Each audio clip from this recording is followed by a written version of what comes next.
All right, let's jump right in. Today, we are cracking open a playbook that's nearly 400 years old, but it's about a problem that feels incredibly modern. How in the world do you deal with public criticism? We're going to take a deep dive into the work of a 17th century Puritan preacher named Jeremiah Burroughs to see a radically different way to handle the haters. I mean, who hasn't, right? In the world we live in, a bad review, a nasty comment online, or some false rumor can feel like it's taking over your entire life. But what if dealing with all that isn't just a bug of modern life, but a really, really old feature? You see, for Burroughs and the people he was talking to, being reproached, criticized, shamed, slandered, it wasn't some sign that you'd done something wrong. Actually, it was kind of the opposite. He argued that, and this is a quote, "The condition of God's people is a reproached condition." It was just part of the deal. So here's the game plan for how we're going to break this down. First, we'll look at why they saw this as totally normal. Then we're going to dissect the playbook for slander, learn how they were told to respond, try to find the hidden purpose behind it all, and finally, completely reframe the whole experience. Okay, first things first. Burroughs makes it super clear this is not a new problem. His argument is basically, if you feel like you're being singled out and criticized, you're actually joining a very old and very respected club. He builds his entire case by pointing to this long historical pattern of slander against faithful people. And what's so fascinating is the lineup he presents here. He just walks us right through history. You've got Isaac, who was mocked by Ishmael, what Burroughs called a persecution of the tongue. Then there's Job, who was so scorned by people he said he wouldn't even trust to watch his dogs. You've got the prophets being ridiculed, Christ himself being reviled, and the early Christians accused of, well, everything from being ignorant to being cannibals. For Burroughs, this proves that getting hate isn't personal. It's a pattern.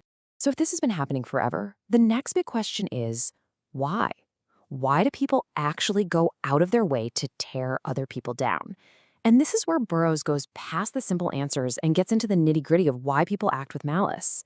Burroughs argues that this stuff comes from pride, from envy, and from this really deep-seated malice that's both creative and active. It doesn't just bump into negativity by accident. Like the proverb says, it diggeth up evil. It's actively looking for it, mining for it, creating it, all fueled by what he calls a burning fire in the lips. And this is where it gets crazy because he breaks down these specific tactics. And it's basically a 17th century guide to trolling that feels like it could have been written yesterday. So let's run through it. Step 1. They strain your words, twisting what you meant. Step 2, they cast doubtful speeches, making these vague accusations so they can deny it if you call them out. Step 3, they spread rumors, as from others. Hey, I don't believe this, but I heard. And finally, the ugliest one, they might even pretend love, act like your friend just to get ammo to use against you later. Okay, so if getting slandered is basically a given, and you know the playbook the attackers are using, what are you supposed to do? Well, Burroughs gives a very clear set of do's and don'ts, and it's all about shifting the focus away from winning the fight and toward protecting your own soul. And the whole thing boils down to this contrast. On one side, the don'ts. Don't react with passion. He says that just gives them what they want and can even make you look guilty. Don't act desperate, as if your whole self-worth is on the line. And whatever you do, don't seek revenge. On the other side, the do's. The goal is to bear it wisely, patiently, and, get this, fruitfully, to actually get something good out of the experience. And to really drive this point home, Burroughs uses this absolutely incredible line from John Calvin about his biggest rival, Martin Luther.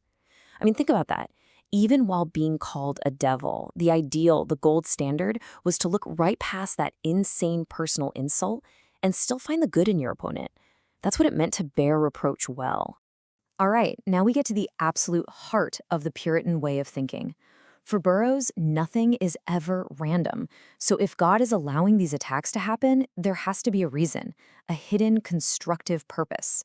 The big challenge is to see the slander not as poison, but as some kind of strange medicine. First off, he saw it as a tool for correction. He suggests, hey, maybe you're being humbled because you got a little too attached to your own reputation. Or maybe you weren't so careful with other people's reputations. In this view, the slander is like a divine alarm clock, waking you up to look at your own hidden flaws. And it's not just about correction, it's also a tool for growth. Getting hit with reproach forces you to really look in the mirror. It makes you more self-aware, more watchful. And Burroughs uses this really powerful kind of gritty farming metaphor. He says that wicked men might be throwing filth on you, but God uses it like dung on the field to make the soil of your heart more spiritually fruitful. This brings us to the final and honestly, the most profound step in this whole guide. This is the big one. This is where Burroughs completely reframes the entire experience, lifting it from being just your personal problem into a massive theological principle. Now, to get this last point, you gotta understand this core Christian idea of the mystical body of Christ. The simplest way to think about it is this: all believers are connected, spiritually, and they form one body. And Christ is the head of that body. So an injury to your hand isn't just the hand's problem, right?